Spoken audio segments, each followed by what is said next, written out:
व इथे जमलेले माझे श्रोता हो, तुम्हा सर्वांना माझा नमस्कार।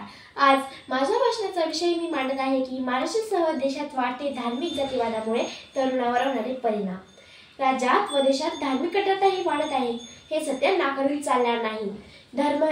धर्मजात ही आपल्या देशाला लागलेली कीड आहे, तो एक कॅन्सर आहे। आपल्या देशातील वाढता आतंकवाद हा जातीवादामुळेच आहे, हे आपण ठामपणे म्हणू शकतो। भारतीय संस्कृती ही सहिष्णू असल्याने परकीय आक्रमणे व धार्मिक कट्टरता आपल्या देशात प्रकरणाने जाणवते।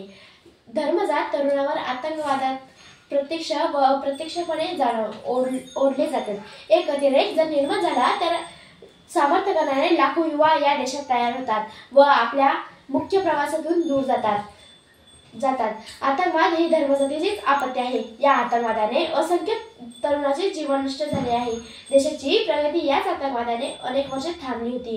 याचा थेट परिणाम या तरुणावर झाला आहे। आपल्या भारतीय संस्कृतीवरील धार्मिक जातीवादाचे आक्रमण मोठा चिंतेचा विषय बनलेला आहे। जगाला शांतता व वसुधैव कुटुंबकम संदेश देणारे आपल्या महान परंपरेला आज धार्मिकतेने मोठा धोका निर्माण झाला आहे।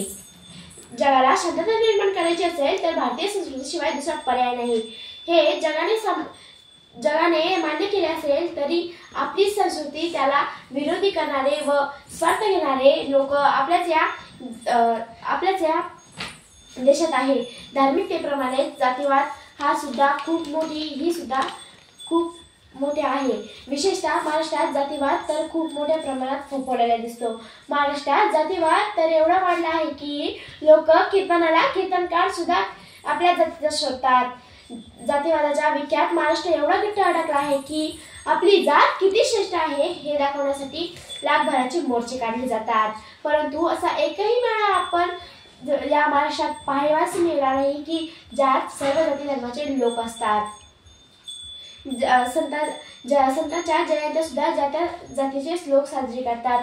हा जातीवाद तर मतदानाच्या वेळेस बघायला मिळतो। सार्वत्रिक निवडणुकांमध्ये त्या जातीवादाला अक्षरशः उधाण आलेले असते। आपल्या जातीचा प्रतिनिधी निवडून देण्यासाठी लोक मतदान करतात।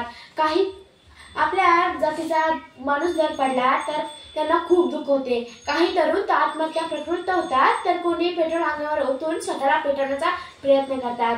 किती हा जातीवाद अशा या विषारी वातावरणात आजची तरुण पिढी सापडली आहे। जातीवादाचे वातावरण थांबवण्यासाठी खूप मोठी विचाराची क्रांती महाराष्ट्रात होणे गरजेचे आहे, अन्यथा भविष्यकाळ आपल्याला माफ करणार नाही। जातीवादाचा निखार गावागावात धगधगत आहे।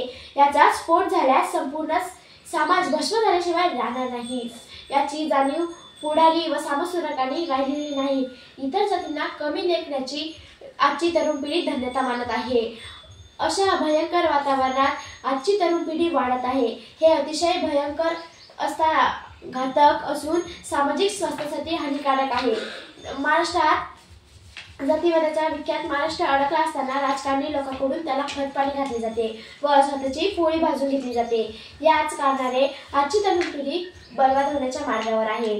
अरे पुष्पा 2 नावाचा पिक्चर येऊन गेला, त्यात झुकेगे साला म्हणारा हा डायलॉग बघितल्यावर आमच्या पोराला बरं वाटायला लागलं। पण पोरांनो, एक लक्षात ठेवा की पुष्पामध्ये तो झुकेगे साला म्हणणारा तो पुष्पा तुमचा आदर्श असेल का ते मला माहित नाही, पण वयाच्या 32व्या वर्षी डोक्याच्या केसापासून तर पायाच्या नखापर्यंत डोळ्यातले एक बुबुळ ज्या राजाला काढून या रक्ताचा अभिषेक या मातीला घातला आणि औरंगजेबा आपल्या समोर झुकेगे साला म्हणत औरंगजेबाला स्वतःची औकात दाखवून दिली।